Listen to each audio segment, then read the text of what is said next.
I'm sorry, we're back. Speak for yourself. Yeah, you hunkities, you guys, I'm always outnumbered every week. We gotta get German too. We have to.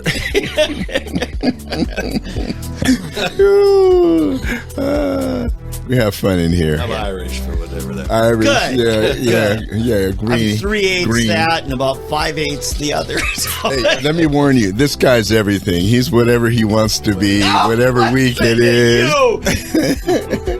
Oh man. Okay, we're back. Eddie and Dave, and our special guest. Second special guest of the day. Yes, would you introduce our special Yes. guest, please, Dave, as you do so well? This is the guy who's actually been running the office for the GOP for some time now, but wants to run for the office of chairman of the Oklahoma Republican Party, Mr. Stan Stevens. Not just the Tulsa. Yeah, for the GOP, state. for the yeah. state We of don't have Oklahoma. canned applause, so that's why you didn't hear. Well, Stan's the man. Tell us where you're from. well, originally I'm from Bartlesville. Come on up to the microphone. Closer. All right. There you go. Yeah. So I'm from Bartlesville, born and raised there. I did go to school in Pittsburgh, Kansas. I'm in sorry. Pittsburgh State. Well, my dad was born on a farm there. Okay. He was the first Stevens to go to college, so he went there. Mm-hmm. Older sister went there. I went there. My youngest sister went there, and she just retired a couple of years ago as director of career services. So anyway, that's why we go there. But then I came back to Bartlesville. I actually lived in Tulsa a couple of years after I graduated. Then moved back to Bartlesville, took a job at the county treasurer's office in the courthouse. Okay. And was the deputy county treasurer for just under 2 years. Okay. The treasurer was going to retire, so basically kind of groomed me to run. Mm-hmm. I went to get a couple of years accounting experience and then found myself running for office and winning a landslide 121 vote primary victory in 1986. That endorsement, I'm sure, helps. Well, it was a close race. It was the old hand ballot. It was the last election. Well, I don't know if it was last, but anyway, the last election I was in that had hand ballots before the tabulators came along. Gotcha. And so, and then 1990, a Democrat, actually the same guy, switched parties, ran against me as a Democrat. Mm-hmm. And the power of the incumbent and the Republican Party in Washington County was a 5,000 vote victory. So, okay. and then 3 terms unopposed. Okay. And so served there little over 20 years, then the office 23 years altogether. And chairman of the Republican Party there, did about 2 terms in the early 2000s. Also did precinct chair for a time. So you were just before Grace. Grace was vice chair. Yeah, I knew Grace. Grace did all the work. As vice, you know how that generally works. And so, yeah, Grace was vice chair those 2 terms. I was chair. Prior to that, Grace and I did the teenage Republicans together. Good. The college Republicans together. And so a long history with Grace. Talked to her the other day, and Grace, stalwart Republican. Oh, yeah. Well, so you're well versed with state, local politics. Mm-hmm. Yes. The GOP side. Yes. Well, you're probably pretty versed in the other side as well. You've seen what they've done and been doing and everything as well. Started this at 6 years old. My dad was very involved, and we had precinct meetings at our house. Sure. The day Kennedy was shot, they announced it over the PA in grade school. I was in first grade. And I tell the story a lot. It's a true story. The first thing that went through my mind as a 6-year-old kid was, I wonder if he's Republican or Democrat. And went home and asked my mom, and Mom said, we don't even want Democrats to get shot. Sure. Wow. And I had a reminder of that when Clinton was running for re-election. Sure. Her and her church ladies, I'm like, you guys going to get the Secret Service on you if you're not. Yeah. But at any rate, but that would really be the first time I really identified, I guess, as a Republican. My grandpa was, very hardcore Republican, and so it was just ingrained in me. And the next year was the Goldwater race, and Bud Wilkinson running for United States Senate. Some people probably too young to remember Bud Wilkinson, 47-game win streak In Oklahoma, they should know the name. Still couldn't win in Oklahoma as a Republican in those days. But and I was shocked. And, of course, Goldwater did not carry the state. That's the last time a Republican presidential candidate did not carry Oklahoma. Yeah. was Lyndon Johnson, and really on the coattails of Kennedy. Oh, sympathy vote. So from there, 6th grade, I had Nixon's the One sticker on my old denim-covered notebook, and it's just been politics in our house ever since. Sure. And Sure. So clearly a strong history of what the Oklahoma Geo Party's been through. Absolutely. Yeah. And, we're back through the days in the 90s and when I was in office, when we would work on bills and stuff, the legislature, we had to work with Democrats. Yeah. They controlled everything. In 85, I went to the first county officers state convention, and they brought in every single elected statewide official and the House Speaker and pro tem, and every single one of them were Democrat. I was shocked by that. I'd been to school in Kansas. Sure. And even though I was politically, minded, I wasn't really up to speed. And so I was quite surprised. Because Washington County obviously has always been Republican stronghold. And so I was 12 years old before I realized not everybody was Baptist, Republican, and worked for Phillips. And Yeah. so, Isn't Bill Price from up there? He was a federal prosecutor. right, Bill's federal prosecutor. He came to my office when he was running for governor. Yes, I He worked had on his campaign. Obviously, as you probably recall, had a big hand in the county commissioner scandal in the early 1980s. Yeah, did any of your buddies at the courthouse get hit on that one? Nobody was convicted. Okay. And that was before I good, got man. there. But yeah, the but remnants what was almost a third of the commissioners in the state it got was- either pled or were convicted. and strangely, some of them later were elected again. Yeah. And, it was just the kind of the way that business was done in Oklahoma for decades.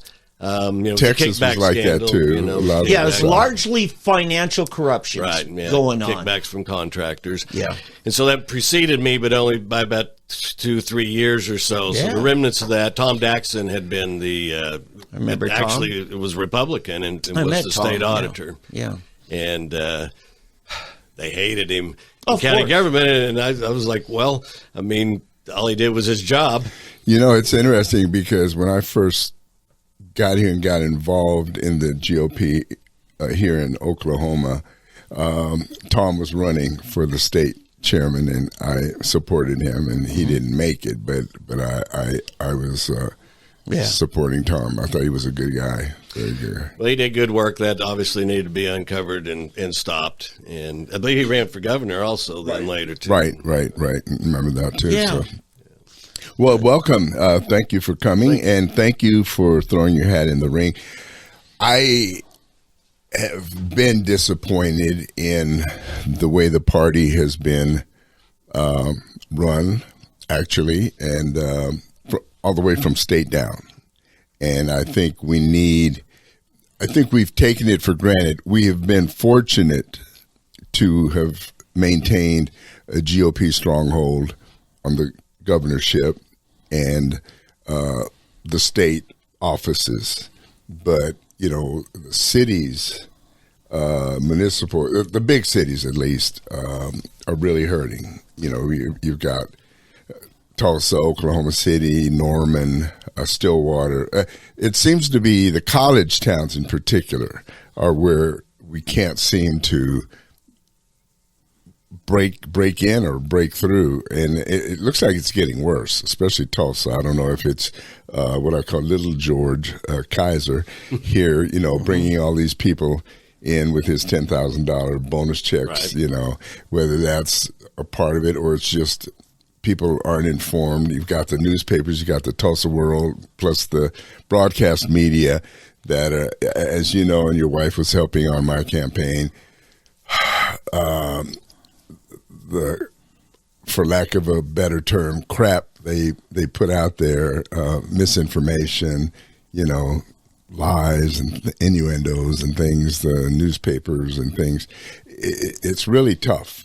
And I think we really need somebody strong at the helm to bring us some strength back. So anyway, so I'm glad to see you running. What do you think that we can do to strengthen the party again in Oklahoma? What are the main things you see, the big issues? Well, I think the number one issue inside the party today is the division, that is hindering us a great deal. And so, my campaign is not about trying to take back over one faction, represent one or the other. We have to all come to the table and begin to work together. And, as it is right now, whoever is at the helm kind of, points their friends or whatnot. We have all like-minded people on certain committees and that kind of thing. And so I believe that we got to get all voices to the table. Sometimes we're going to disagree. That's politics. But we need to be sitting down, talking together, developing consensus, working forward, on behalf of the party. And so I intend to put people in places. And of course, the chairman only has a certain amount of appointments. The state committee, kind of runs the show. Absolutely should. And that it's it is set up very much like kind of a legislative or a government. You've got the deliberative body in the state committee, which represents each county. You have 4 members from each county. So there's your representatives. And then that pushes up to the executive, whose job is to execute the direction of the state committee. And if you want to argue against what they're proposing, you have the time to do that in the state committee meetings, and then the vote is held, and you move forward with it. Yeah, the last person I've seen do it, I'll say close to how we see it on paper, which isn't ideal, right, was Matt Pinnell. Right. At the time, I gave him guff, but since then, he's become the gold standard. And here's what made him, in my mind, really stand out, was his openness about things. If you're serving in elective office in the party, your, quote, right to privacy or not getting junk mail in your email, spam filter or whatever, that's done. You want to serve, we got to be able to reach out to you, including your fellow state committee members. So I'm going to find out real quick, a litmus test, if you get elected, on whether you're part of the problem or part of the solution. Sure. If you give every member of the state committee the contact list of his fellow state committee members so that he can be free to, should he need to, exercise his authority to circulate a petition for a state committee meeting. Why not? Well, it hasn't been done. Right. I thought for sure Nathan Dahm will do it. Shocked that he didn't. He wouldn't even give the list to Wayne Hill as vice chair. Now, I'm not picking sides in their little fight. I understand. Because I think they both got issues. It has become very contentious and then you had to run the office in the middle of this. Well, right. And I always tell people I run logistics, and try to stay out of the way as much as I can. Mm-hmm. The business of the party is a real thing and has to be addressed. And so I considered for quite a while whether or not to run for chair. I'm 67, and there's other things I could be doing. Mm-hmm. But I finally decided, yes, I wanted to, because I believe that I have the ability to bring us closer together. I don't like using unity. I don't believe that any political party is ever completely unified. But I believe that we can work together, come to consensus. I'm not interested in having a fight with the state committee of trying to preempt or those kind of things. What they do, if I want the job, then that means that I want to execute what they bring to me.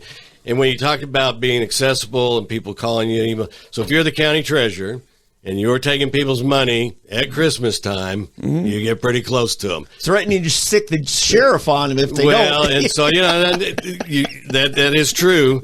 And so I was really, I always had the Andy Griffith method, trying to run the office, and I never sold anybody's property. Yeah. And I did too have people said, and generally the people who would come and sit on the other side of my desk were in great distress. Yeah. Most people, their mortgage company pays their taxes. They don't, attend to it. But those people that came in wanted to see me were typically distressed. And listen, Phillips was going through a lot of downsizing. Oh, well, so I took office in October of 86, before the 86 floodwaters even receded. Yeah. I was elected in the primary in August, was set to take office the following July because the treasurer goes on the fiscal year. Yeah. And then my boss decided he got flooded in. He wasn't flooded, but he got cut off from town, and he kind of liked that, and he never came back. And so all of a sudden, I'm 28 years old, and I've been there just, like I said, under 2 years. And one day I'm the treasurer. And so people are calling me up, and they're like, and then we get tax bills out, and they were a little bit late getting certified that year, and so that made the phone ring off the hook. In those days, older people really concerned about it. I always said they'd get the tax bill, get to the mailbox, get the tax bill, they didn't go back in the house. They just get in the car and come to the courthouse. I get that paid. They don't sell my house, and so that was very stressful. I even considered resigning a couple of times, but we stuck it out. Then the next year, Carl Icahn comes through town, tries the hostile takeover of Phillips. That one. And so they lay off thousands. And this is also right about the time we send out tax bills. And this is when the oil industry was it was in the bust. Yeah. And then about 2 years later, about the same time of year, fall, shortly before Christmas, T. Boone Pickens comes to Barnesville. Oh, that's right. And then institutes a hostile takeover. And so they lay off thousands more. Yeah. And so a really, really distressing time for many people in the community. And they're calling me. And it's where I began to learn how to deal with people. And I wasn't real great at it at 28 and 29. People would jump me, and I'd kind of bite back and whatnot. But as the years went by, I learned how to smooth those situations out. Good for you. And how to listen, because people would say things and it'd be like an internal buzzword, and I'd start talking, and then they go, well, that's not exactly what I was talking about. They just want to be heard. They just want to be heard.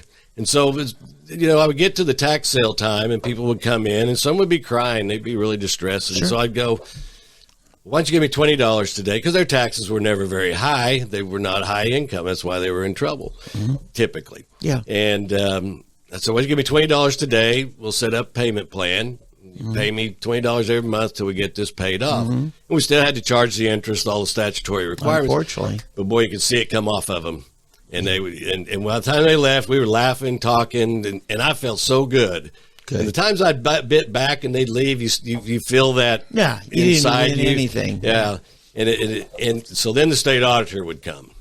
They came twice a year. We were audited twice a year, and they'd start the audit, and within a few days. Twice a year? Well, they did one that was called a limited review, and it was about a one-day audit. They'd come in, count cash, reconcile bank statements. Gotcha, just balance to make your sure, checkbook. make sure all the money was there. And then they did about a 6-week complete audit once a year. Every year? Every year. So I've had about 40 audits, and I think they missed a year or two, but somewhere in the neighborhood of 40 audits from the state auditor. If the auditor wasn't in prison, because we've had at least one. This was prior to Jeff McMahon. Yeah. Cliff Scott was the auditor when I was treasurer. Okay. But so they within a couple of days of getting there, they'd show up at my desk and they'd have a little file in their hand, and they go, Stan, the girls gave us this file and it says partial payments. And, what is that? And that's where I'm letting people pay off their taxes. And they were probably 10. I mean, it wasn't a huge number. And then they go, well, there's no statutory provision for that. And I said, I know. I said, well, so tell you what we ought to do. We ought to get the Barnesville Examiner Enterprise out here, see if we can get a front page story that says Stan Stevens letting poor people pay off their taxes instead of selling their houses, and you can keep me in office till I die. And then they'd laugh and go away because it wasn't hurting anybody. And really the only thing I was doing was being the custodian of their money, but they felt like they were making progress. Yeah, but Clifton Scott's got a job to do too. Oh, yeah. Well, and of course, we just sort of kept it on the books. And like I said, we didn't quit charging interest. They could have saved the money up at home, but they weren't necessarily doing that. And so, like I said, it wasn't very many people. It was very low. We were collecting 99%. And then they would get them paid off and move on down the road. And it was just through Bartlesville's hardest years. Absolutely. Yeah. And it was tough. That flood. We sent the tax bills out. People would call me and said, we got a tax bill in mobile home. And last I saw it was floating down the Caney River. Well, the reason I say that is you start having some sheriff sales, foreclosures, all these things going on. Then all of a sudden, people, when it comes time to pay the house that they've been paying the tax, they're going to say, hey, my assessed value should be lower because look what houses are selling for in a distressed market. Right. That if you would have foreclosed or taken their properties and stuff, you'd be driving the tax base down. Oh, there's no question. We had some depreciation during that period. But and of course, I didn't assess them. That was my motto. I don't assess them. I just collect them. And, But see, you made the assessor's job not so tough by working this out. That's my point. And that's an interesting point, the foreclosures, because I would be getting foreclosure notices 7, 8 a day in those years. And, which was obviously a lot. Well, they always name the treasurer because of the tax thing. And then they'll publish all that in the newspaper. And then my mom, she calls me one day. She goes, "Who are all these people suing you?" And I'm like, "Well, they're not really suing me. They're suing your office." But it bothered her, of course. Sure it does. and then as time went by, but you could really tell that there was a distressed period of time there by the number of foreclosures that were coming in. And so, Stan, let me ask you, with regard to the race, besides John Bennett, is there another challenger? Is there somebody from the other side of the state? Who is running for state chairman? Really, the only person I'm aware of that's running is me. I understand that John is in the race. I have not seen him anywhere, but it's my understanding that he is. Typical John. And then Lane Brown. He made a video in January, released that in January, that he was running, and haven't heard any more from him. I don't know if you know Lane. Yeah, and so I don't know. You're doing the smart thing, and I did the same thing 4 years ago. Is you go to the county conventions, make yourself available. Last week you were in Oklahoma County, right? And you met up with some friends of mine. They talked to me about it. So. Those are the kinds of things that say, "Hey, I'm serious about, I want your trust." And somebody will shake their hand, look them in the eye. So, and you're not going to get to everybody. That's why we have the camera here. Right. We won't get to everybody. I was in Duncan Thursday, left here at 12:30 in noon, and got home at 12:30 that night. I was going to stay over, but I didn't want to drive the turnpike. Okay, now our wind. Our friend Gary Jones will say the road's just as far coming this way. Well, it was the wind that changed it, there you go. I didn't want to drive a turnpike 50-mile-an-hour crosswind, and so I came on home, and I knew, once you get on the road, you're fine, and and I got to see some of the eclipse as well, so that was sort of a bonus. And then we were somewhere else earlier in the week. And what we'll do, the conventions are going to be wrapping up pretty quick, but we'll set up some tours out in the counties, try to go out and hit 3 or 4 that are contiguous or close by. Yeah, some of the clubs, right? In the clubs. And but I'd like to get to as many counties. When I was president of the County Officers Association in the late 90s, I made it to 58 courthouses. I wanted to do all 77, and I didn't make that, but I have been to 58 courthouses. I've been from Black Mesa, actually west of Black Mesa, up into Kenton. I'm not sure if you know about Kenton, but it's like stepping into... Yeah, I've been out there. They're on mountain time, even though they're not across the line. It's kind of interesting. Yeah. Kenny Bob. Yeah. But, it was great. It was really neat being out there. Went out to Black Mesa, and then, of course, been all the way down Beavers Bend and whatnot. And I've ridden bicycle from Texas to Kansas 5 times in the old Tulsa World freewheel. Oh, rides. I remember that. I was a lot younger then. But, yeah. So I've seen Oklahoma a lot, and I love Oklahoma. I love the Republican Party, and this is a passion, and I am going out asking for people's votes because I am serious about it. I think that this is a critical time for the party. We have to become more functional. We have to get back together. At least to some degree. We're going to differ on some candidates, some policies, and those kind of things, but we are still Republicans. We have common goals, and one of the unifying issues that I see are open primaries, and I believe that the entire party can coalesce around this issue of this Oklahoma United group that wants to open our primaries up to Democrats and independents. I think they want what I call, Steve Bias and I call, a jungle primary. Exactly, California-type jungle primary. Now, an open primary, you still have Republican primary and Democrat, but... and you're right, that's a great point. Yeah, the Democrats allow independents to vote in theirs. We won't allow independents to choose our nominee. Right, we have to opt out of that every election. It's an opt-out. Yeah. And so we have to send a letter to the election board secretary each year. Yeah. But that's exactly right. It's a jungle. They'll put everybody on one ballot. They will identify them by party, which is a little different than how they do it in Tulsa. They don't even put party affiliation. That was the death of GOP in Tulsa, Right. the city. But I know that Brent Van Norman, I think, has that on top agenda item of his to try to get that changed back, which require charter change. And so I've asked him also to sit on committee that we're building to. I asked Dewey when I was president of Terra. I asked Dewey. I said, "Will you serve in the lead of changing that?" And he said he would. Dewey Bartlett Jr. So even though he's the one who brought it into the city, Sally Bell called him on it when he repented. She said, "No, it was you, Dewey, that pushed for it." I guess sometimes things sound good at one time. And the Chamber of Commerce friends can talk you into things, and Dewey's not immune to those kinds of influences either. But I just want to let you know, you make Dewey make good on his commitment to me. Well, and I'll come with you if you need to. I have a picture of my mom and her friend at our house in probably about 1970, and there's a coffee table and the coffee and all the stuff set up, and the sign on the wall behind them says, Bartlett, Nixon needs him. And this is when he was running for U.S. Senate, and he came to our house. I loved Dewey Bartlett. Senior. I was in fourth grade when he was elected. Mm-hmm. These, it's odd for a kid that age, I guess. These were my heroes. Mm-hmm. And I got to see him when my cousin graduated at OSU. Sure. He spoke after a deluge downpour. It was out in the football field. And then I was crushed when he was defeated by David Hall in the closest election in Oklahoma history in the control race. Now, Dewey never should have happened. Dewey Bartlett Sr. has one claim to fame. It was the one time Oklahoma felt secure enough in their denominational identity that they were okay with a good Catholic being governor.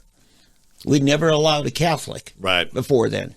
Since then, we've had Frank Keating, and so I just want to let you know. And I think that John Kennedy may have had some influence in that. I think you're right. Possibly, I don't know that, but I remember that being a bit of a factor in that race. Yeah, he was a Roman Catholic. Yeah, Mark Costello is the one that told me that. Because he was Catholic as well. And I remember at the time that it was talked about, but he was. It's just such a great guy and then a great senator. And, of course, he followed Henry Bellman, who, I love Henry Bellman. Now, Henry was a little less conservative than Republicans today. I'll say. But I would always say in those days, because we were the minority, that he was the closest thing to a Republican we could elect in Oklahoma. And so at any rate, he paved the way, 62, first Republican governor. Anyway, so you were serving in public office as a young man at the time the Democrats started on their slide down. And corruption was a considerable part of that. And my concern is, we're at a point, Republican Party, we control enough things that we're going to take the blame and probably should take the blame if things aren't working right. And when you've got elected officials with an R after their name, but they're not serving by the high principles that the party stands for, I think there's a place for the party to say, hey, correct yourself. I believe that's true. There's been debate about that. But I believe that's a role for the party. People tell me the party's not relevant anymore. I think we all agree on the principle. It's the carrying it out. What is the right way to do it? And sometimes it's simple. Hey, let's go have coffee and talk. And we don't need to make a big show of it. Well, I think it's better handled that way than some of the more public displays that we've had. But people are, have been very frustrated. The last 4 years have been extremely frustrating, and so that brings out a lot of passion in people. Yeah, it's an interesting dynamic. You have a lot of people who run as Republicans now who come from what were Democrat strongholds. Right. When I was in county government, when I was president of the County Officers Association, there were about 20 or so of us statewide that were Republican county officials. There's large amounts now. The vast majority are. And you get down into Little Dixie. When I would travel down to Little Dixie on district meetings and whatnot, I would be the only elected Republican official in the whole region. There were none down there. There were no Republicans, right? But we find out, they were conservative. And I knew they were. They were conservative, but it didn't make them dislike us. But now they're the flag bearer of the Republican Party when it comes to values. They are. So as Tip O'Neill said, all politics are local, and so some of these some legislators are less conservative, more moderate or whatever, and they're coming from districts that are kind of that way. Yeah. I think that we have to be somewhat careful because, the people that live in the district are going to decide these things and at the ballot box, and those voters, they make the choice. But I think the state party needs to be giving out a strong message on the conservative issue that we want. Yet at the same time, we've got to be content if we can get a Republican in Del City or Turley. They might not be as conservative as Edmond or Broken Arrow. And we got to say, you know what? We're happy that we got half a loaf on that. Right. It's tough when the base comes largely from the hard left, and they want everybody to be as hard left as them and still get elected in Del City or Turley. Right. It's a finesse thing. It is. But you have to deal with with what you have to play with. Yeah. And so, the Republican Party is changing and has made changes, and it has shifted to the right a good deal. The participants in the party today that are showing now, not necessarily across the electorate, but inside the party apparatus, inside the party itself, has shifted pretty far to the right. How do you identify it? Fill that out. Elaborate on that. Where's it? How would you describe it now in the way it's changed? Well, put you on the spot. You're right. Well, it's hard to identify. But they're very much. We used to be very anti-union because we were forced in many employment positions. But now Trump is comfortable with the Teamsters. And so, Trump is the big mover in this movement. And so the Democrat Party have left the working man behind. There you go. And so he and she have come to us, and that has changed the dynamic of the party.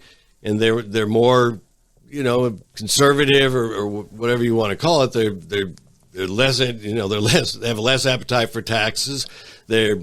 A lot of people have a lot more appetite for the cultural issues, and so all of that is driving the party, the party's positions.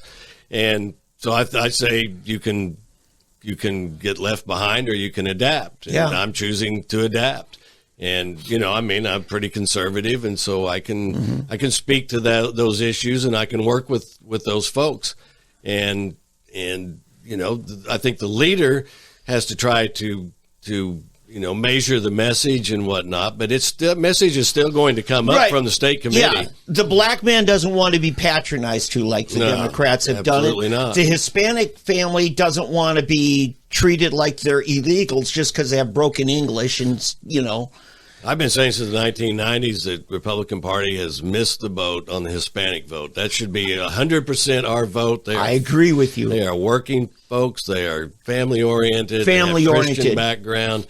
Yeah, they raise their kids right better than a lot of the rest of us. They're great folks. Yes, they are. I've worked with Hispanics on construction sites and whatnot, and they're very much like us. One told me one time, and I think they probably were illegal. I don't know, but he's like, if you give us papers, we'll buy houses and cars, and they really wanted to become part of America. They were taking history classes in high schools. They would get phone calls from the school telling them about free lunch programs and whatnot. And they come to me, they go, what does this mean? And I go, well, they think you're coming to school. Well, and I tried to do it even in my neighborhood. I'm sorry, Eddie. Yeah, there's a caveat to that. It's just like Black Americans, okay? The early social programs or the early attempts at integration and so forth, the motive was correct. The outreaches were correct. But then you have that next generation and you have people not necessarily in the populations that are trying to be helped, but you have the people at the top that see a way of capitalizing on that. Oh, they don't want the problem to go away. What we call you're right. Right. It's always great to have and so that's what I'm saying. So that's what really ends up corrupting immigration. In other words, the whole thing of just Katie bar the door, just let everybody in. It's not about the people who may legitimately become good citizens, bringing them in, and we need the workers. Nobody's arguing about that. But the Democrats see voters, and they see turning them in to the people that are going to turn us into a socialistic country, because we're going to start feeding them all of this stuff and make them basically robots. And on the plantation. On the plantation, right. That's right. They're going to be at our mercy. They're going to have to take our welfare. They're going to have to take our this or this.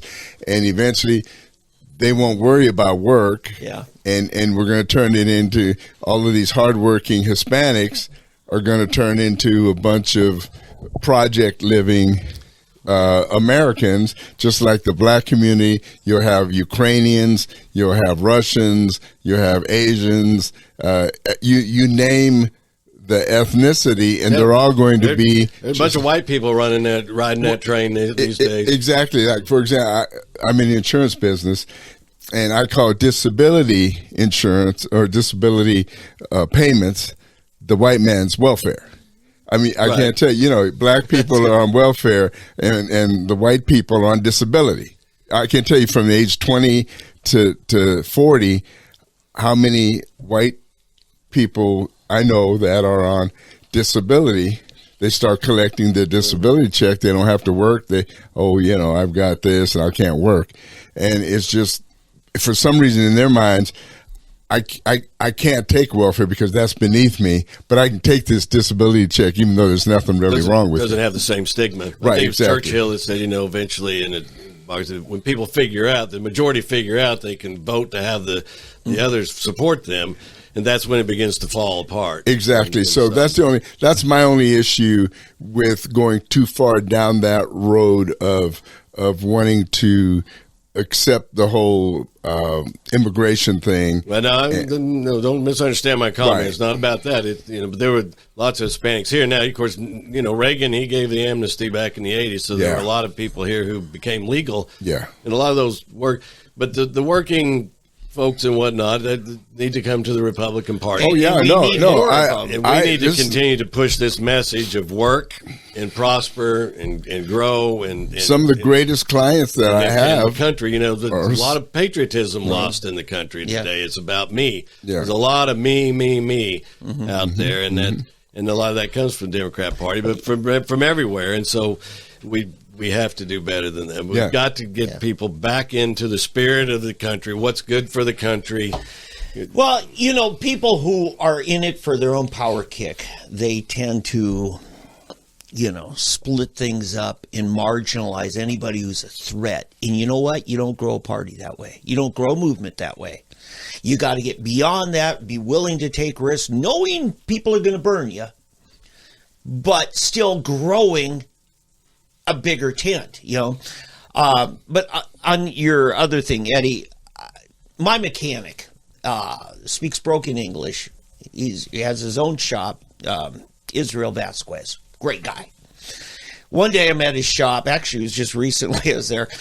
A couple other Hispanic guys there waiting on their cars, and I started talking to him, and I'm like learning Spanish. I'm like, okay, guys, help me out. What is this? And finally, one guy says to me, as an older gentleman, he says, speak English. It's the language of opportunity. So, I didn't realize it, but I was kind of, patronizing. I wasn't helping him. They no, you help me speak English. I'm not going to help you speak Spanish. Because we got to get the people integrated into the opportunity of our society. We've always been the great melting pot, but we've quit melting. We're sort of like oil and water sometimes. Yeah, but at the same time, the little Swedish Lutheran church in my hometown, I was reading some history, and one day in the newspaper it says, for the first time, the Swedish Lutheran Church, after 40 years as a congregation, will have their first official church service in English. That means for 40 years, the Swedes weren't comfortable enough to go to church, wasn't thorough. And so I'm saying, you know what? We were patient then. We need to remember that We can be patient now. Yeah. So Stan, I agree with your vision. I think it's good, and I really do think you're the right guy. I don't know. The good news is we're not a broadcast network officially, so we can endorse whoever Sure. we can say it. But no, I'm just tired of. I don't even know who the state party chair is, and I haven't really known who it was since Matt Pinnell left. It's Nathan Dahm. That's right. But hey, that's how Nathan, bad you've been that scarce. I know. Answer your phone calls. That's how bad. Can you believe it's Nathan Dunn? Now, he works for Nathan, okay? That's right. I forgot. And I'm still thinking of Nathan in his role as senator. Yeah, I know. And we've had him in here, and we've talked about it. See, and I've had a lot of respect for his service as a senator. yeah. I really do. But as a state party chair, what is he doing? Well, Nathan has a great mind. He has a great mind behind the scenes. He hired me. I guess. That's good. That's good. It's been tough. He's had a lot of push against him, and Nathan's kind of the kind of guy who will push back, and so it has created contention. I do work for Nathan. I have a lot of respect for Nathan, but I think that the party chair has been a difficult road for him. Mm-hmm. He didn't really pursue it. He kind of was thrown into it or whatever. Mm-hmm. And so it's people push on you, you begin to get beat down. And so, I don't know. That's 2 years in the past. We're moving to May 3rd. We're going to elect a new chair. And okay, so that's the convention is May 3rd. May 3rd. And where's it at? In Oklahoma City at Crossroads Church, same place we were at last year. Okay. I want to just to say I warned you.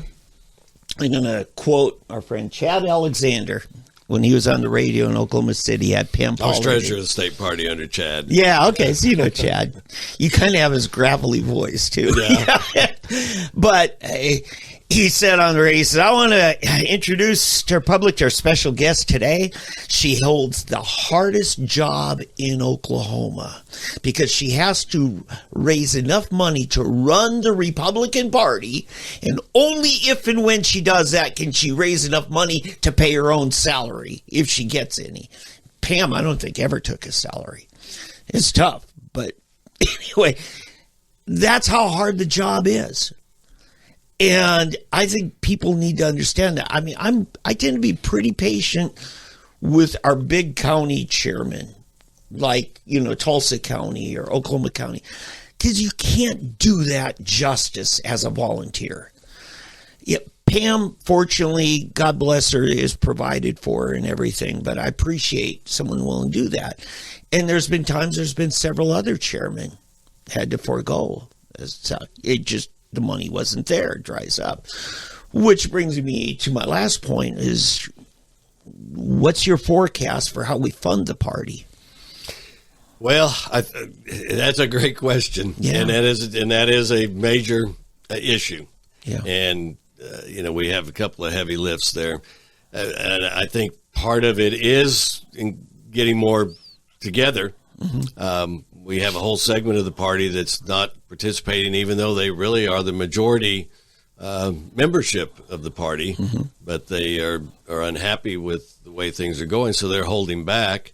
And so I think that when people see people at the table, see what's going on, the transparency. I mean, I will open the books. As I mentioned earlier, I've had over 40 audits of my books.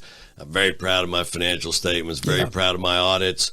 I was accused recently in a private meeting that I was fired from my job and money was missing. The county treasurer can't be fired. They are the elected official.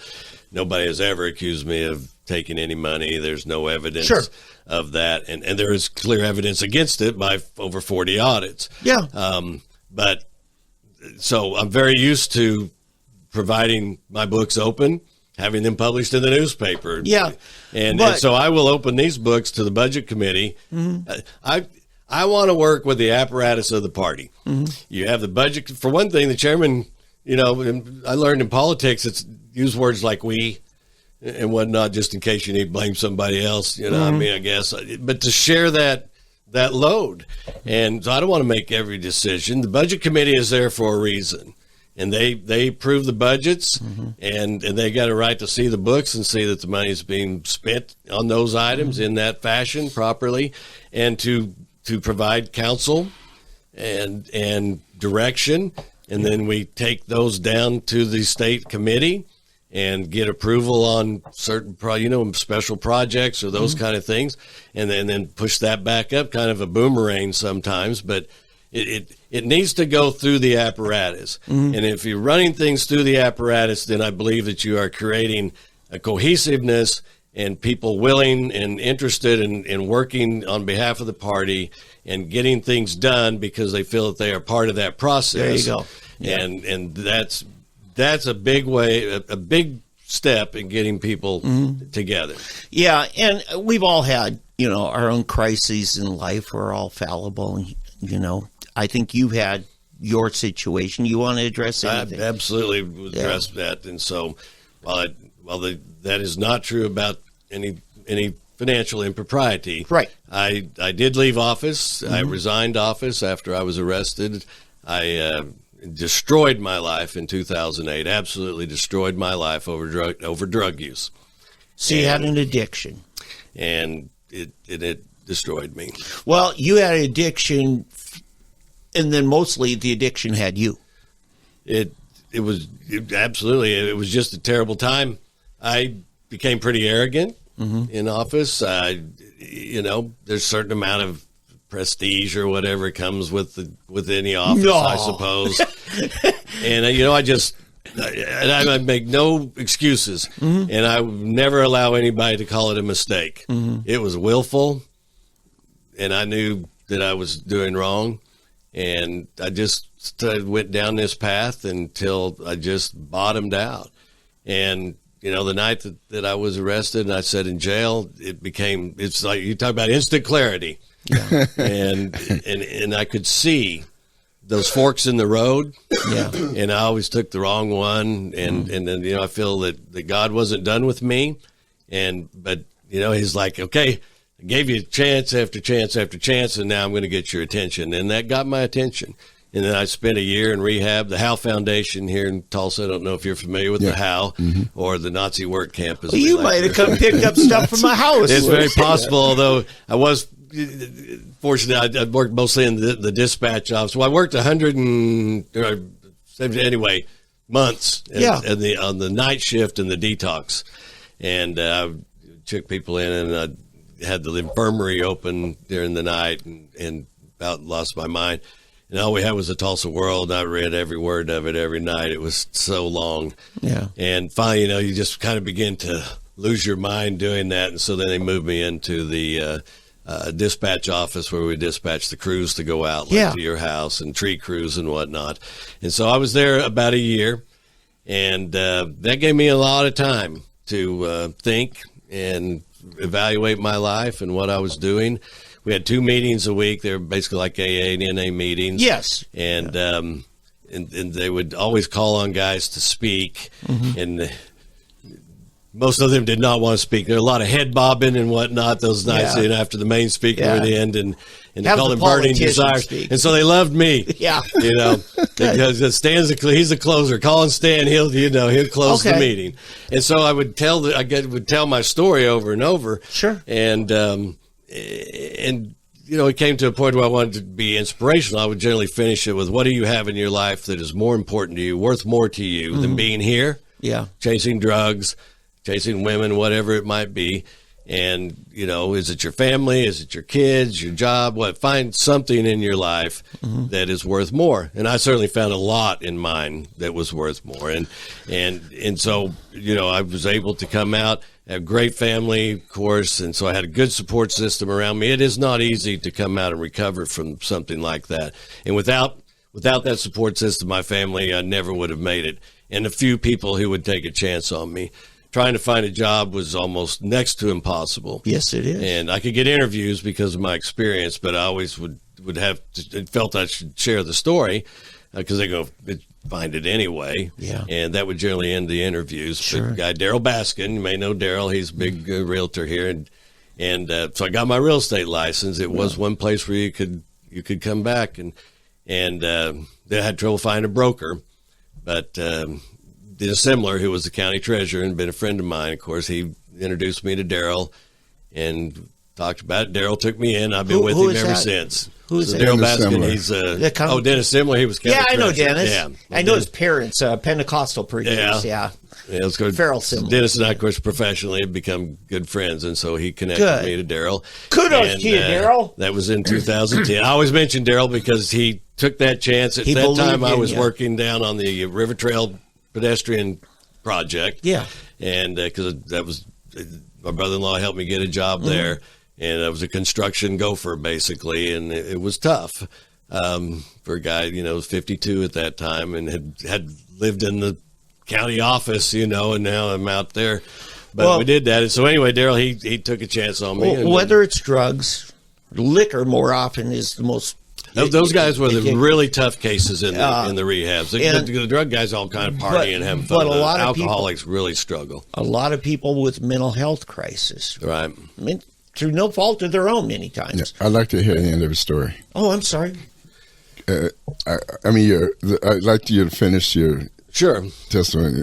All right. Well, and so then I came out of there, and like I said, I went to work down in construction, and there was a woman who had her husband's president of the bank, and she had embezzled from the bank and actually did prison time.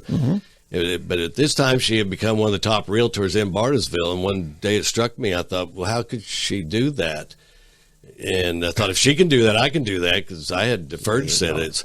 And so that's how I got into real estate. And then Daryl let me manage his properties for several years, all of his listings, and that because the real estate's a very tough business to get in on. So I talk about Daryl a lot because he changed my life, and he just one of those solid people guy in my life. Yeah.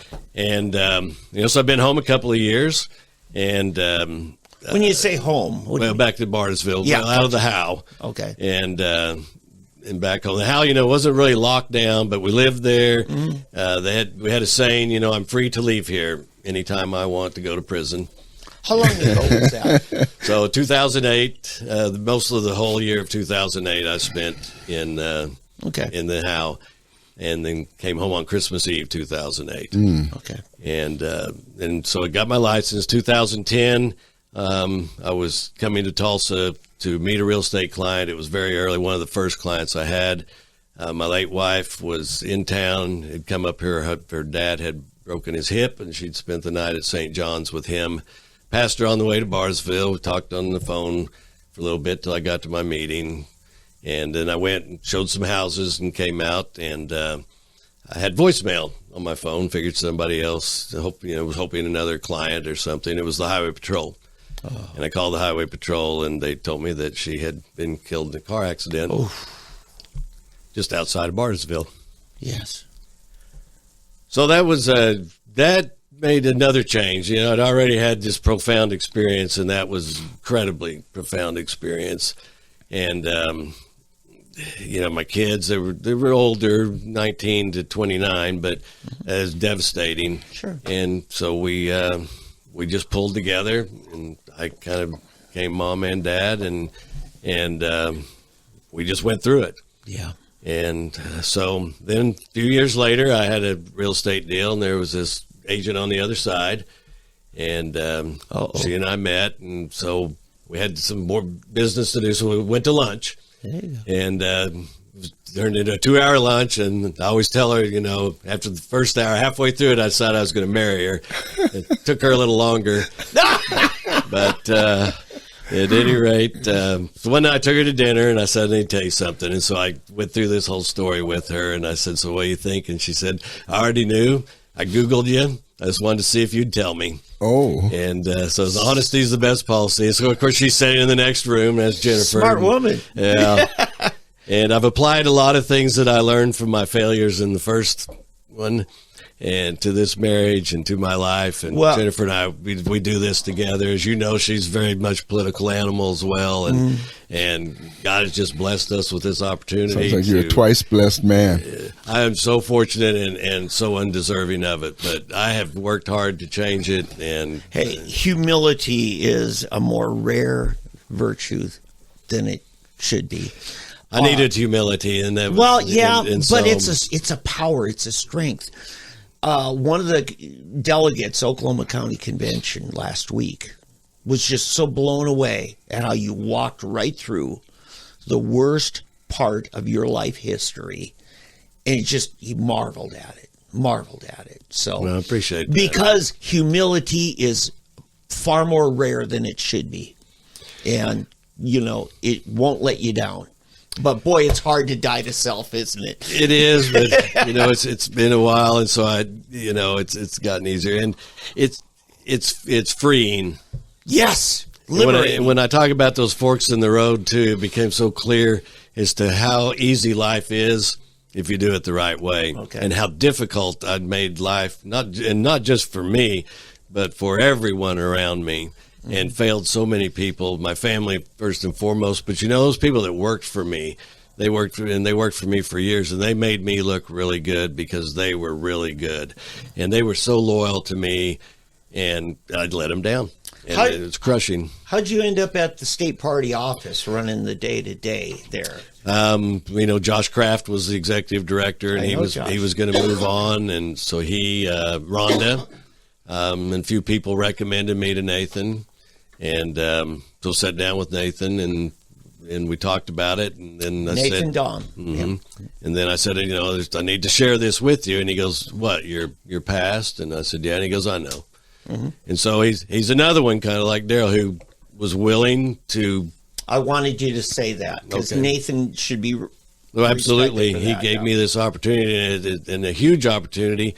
And for somebody that just really is immersed in this, loves this, politics is great.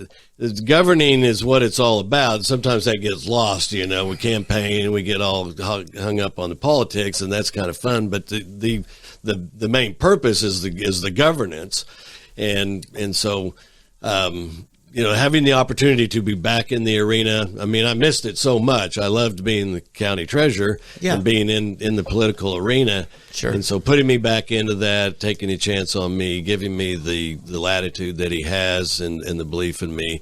So I think an awful lot of him. I think that there are changes that we need to make to the party and whatnot. But Nathan, is a guy high on my list. There's a lot of people there on each side of this thing that I think very highly of. Yeah. And by the way, I do want to do good work. I do want to say fundraising is the biggest. I kind of avoided that. I didn't do it on purpose. No, that's okay. The only thing I'd give you advice on is something I saw Matt Pinnell do is he diversified. You've got your money people, you got your grassroots, you've got your DC delegation. That absolutely. Don't rely on any one of those too heavily, because then they own you. And you got to be able to have stock in the game from all aspects so that no one force can take over your agenda. Well, that's exactly right. And so, when I was county treasurer, I always kind of kept Chamber of Commerce and those things at arm's length. You need them. And in a smaller town, there were people that, were friends of mine and whatnot. But I always wanted that arm's length because, and you get this very clearly when you're taking people's money at Christmas time, that I worked for the people. And if I got too close to those groups and those things, then I would be tainted to the degree. I don't want to sound like a saint or anything, but it was a conscious decision on my part that I needed to maintain distance and to keep my focus on the people who elected me, who paid me, who voted for me, who I worked for. And it didn't matter. Obviously, I wasn't checking anybody's voter ID when they came in to talk about their taxes or anything like that. So we the people, I know that's a phrase that gets used a lot. We the people are all the people. It's all the people. But we need the money people just as much as we need the door knockers. So it's all of them. It's about your diversification is a spot on point that you've got to get the right people in the right places, go to people's strength. We did that in the office. And what are people strong at and what is the best thing? and then work that all as it's organizational management. Thank you. And it's something I believe that I'm very good at. And I'm very good at the money. I've been chief financial officer for years. So now the fundraising, is tough, and we have got to raise money. It costs us, something over $200,000 a year just to run basic operations. I'll bet you'll find some good finance people who'll take that on. I've got a few things in mind there, yeah. It just delegating. Matt Pinnell had his ad hoc committees, and he had plenty of them.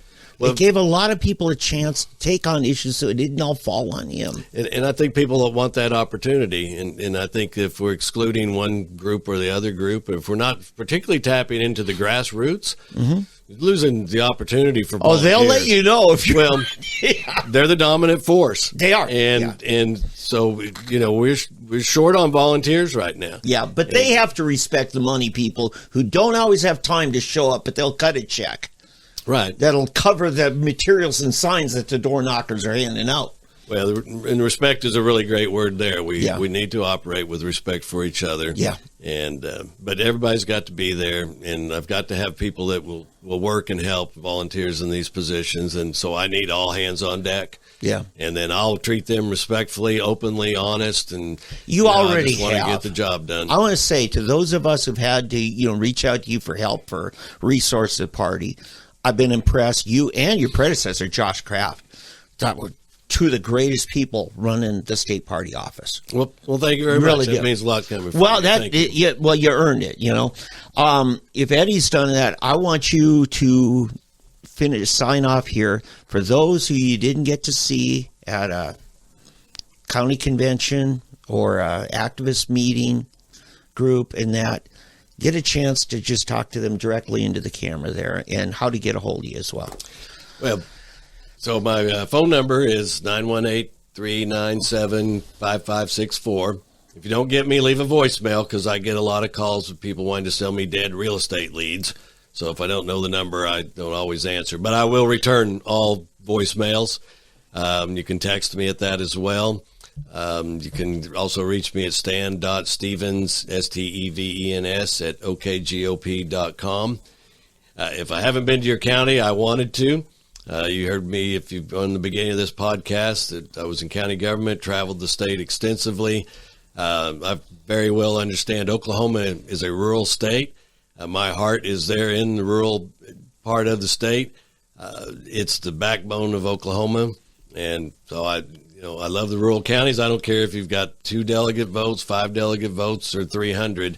I'm going to work for everybody. I want to hear from you. I want to do the job that you want me to do. I want to be responsive to you.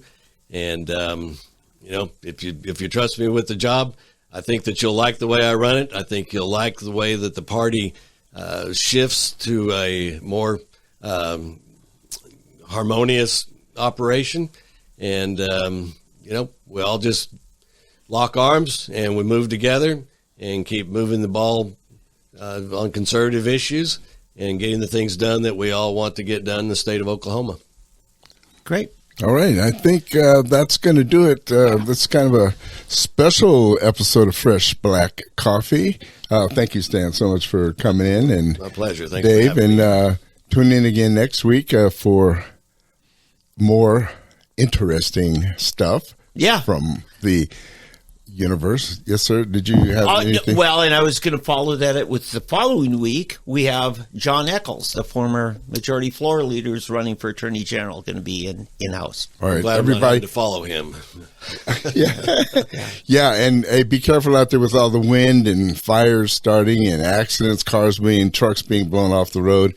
It's it's crazy weather. But anyway, hey, God bless everybody and have a really, really wonderful week.